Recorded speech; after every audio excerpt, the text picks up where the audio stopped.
Tonight, it felt like a test case on the rundown tackle, and that's exactly how it has panned out. Was Paul Curtis within his rights, as players have always done in the past, to run down and claim holding the ball, or did he fail his modern duty of care in leaving an opponent with concussion? Ugly, Paulie Curtis. If he gets suspended for this, not sure what I'll do actually, but I'll be very disappointed. Very disappointed. Very disappointed.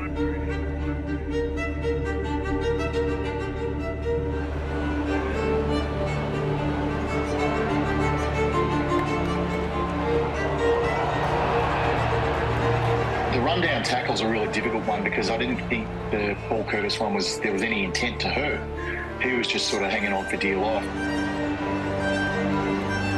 Caught from behind Sin, and cheese grated into the deck. He's going to have to pick the grass out of his teeth. It just doesn't seem fair that it's 3 weeks when there's, you know, in my view as well, there's no malice, there's no intent to hurt. He had him cold, but he's ridden him into the ground, hasn't he? You got to ask the question, when you perform a football action, do you have an alternative? The only alternative we have here for Paulie Curtis is do not tackle. And do we want that in our game? I can live with a week, Gerard. I can live with 1 week to say that he didn't mean to. You know, he was trying his hardest. The emotion of the day, the chase down tackle was everything you want him to do. It can't be 0 or 3. You know, there's got to be some leniency in. Well, it wasn't an aggressive act in my view, anyway. 3 weeks for that, Gerard, is manifestly excessive. The AFL has been searching for its watertight precedent for 4 years on this front, and tonight it got it. David Zeta sat through this hearing. David, welcome. Gerard, hello Gary. Step us through how it transpired. Well, the end result is Paul Curtis is missing 3 matches, but the Roos came into this and argued that it was not careless conduct, it was not unreasonable in the circumstances. Now, Paul Curtis did not give evidence. Remember, of course, that case Patrick Dangerfield got off with Sam Walsh. That was Dangerfield providing some very intense and very exquisitely worded evidence that was able to get him off there. Here, not the case. So the Roos argued that Paul Curtis was exercising a duty of care. They said that he did try and drop his weight and pull Sin down in an upright position, and he also tried to roll him and turn his legs to the side. You can see at the end of that tackle, his legs go to the side and Sin's knees go to ground, and the forward momentum causes a lunge forward.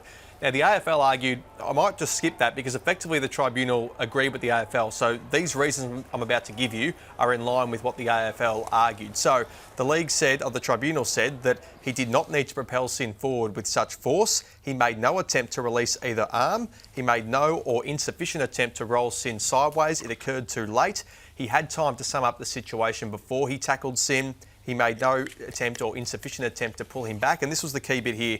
Players are today well aware tackling a player from behind, where both players have momentum, carries a risk of causing concussion if care is not taken to avoid or minimise risk. Curtis did not do nearly enough to address that risk. So his 3-match ban stands. As you mentioned a bit earlier, Gerard, his teammate Luke Parker is currently, he had the 11th most total tackles of all time. He could be up to 7th by the end of the year. He wasn't too happy with it on social media. He went to Instagram and posted that, please attend our touch football game this Thursday night against Essendon. Hashtag no more tackling. And there'll be no more Paul Curtis for Essendon, Brisbane and the Tigers. He's their equal leading goal kicker. He misses the next 3 games. David, thank you. So, Gaz, this is a comprehensive judgment. It is spelt out in Never finite seen you detail. pour over a document like you've poured over this. And it comes with a crystal clear warning for the players. So it assumes players are today well aware. Well, I don't think they were until tonight, but this is unmissable, what's been demanded. Ooh, we are asking more and more of a modern-day player to weigh up a whole plethora of outcomes in the heat of what is a fiercely competitive and combative sport. This has caught my eye, a prudent player. So now not only do you have to be competitive, yes, uber competitive, super physical, you've got to be prudent, which I had to look up. Acting with or showing care and thought for the future. Geez, we're asking a lot, Gerard. We're asking a lot. So that chase down tackle now, if you're a coach or a football manager, you are telling your players that you must never, ever have your feet leave the ground in a chase down tackle from behind. If you want to tackle someone from behind and you can't tackle them without diving, feet off the ground, don't do it.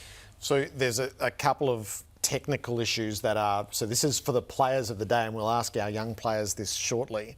So he didn't need to propel Sin, so that's about velocity. Eyes light up, I've got you. You're going to have to modify your approach. Did he propel him or did momentum take him? Yeah, so when their knees hit the ground, they then jackknifed forward, but it was because of the movement that came from behind. Sorry, can I jump in? Yep.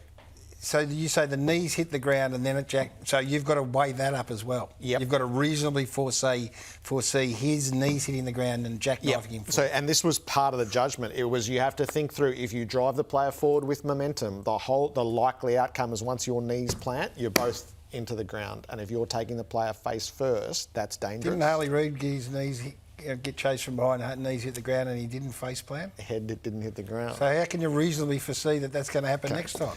If you pin both arms, you simply have to let one go. You have to have the awareness. If you start there, you've just got to let one go on the way. Again, you've got to be prudent. You've got to think through that. The technical part is you're going to have to roll. Which so as you hit the tackle, you're going to need to roll. This is what you're being told. No, they argued he did that. He didn't do that. Or you've got to pull him up.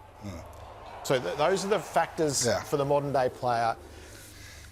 You don't necessarily have to like what's happened tonight, but it has been prescribed absolutely. Yes. These are the so when Brownie says last night the only alternative is you can't tackle, no, that's not the judgment. You have to think through these four things in prospect of it, and once you train it, it becomes instinctive. That's the only way to approach this thing. So the Luke Parkers and the Jonathan Browns and everyone else that disagree with it, which I'm one of, then go back to the tribunal and say, are you being reasonable in your assessment? Is all the things that you're asking, we know the head is of critical importance, but all the things you're asking that player to do in that moment, is that reasonable? Everyone's not prudent, Gerard. Yeah. We ain't got 23 prudent players in a side. And I know you've got to take responsibility.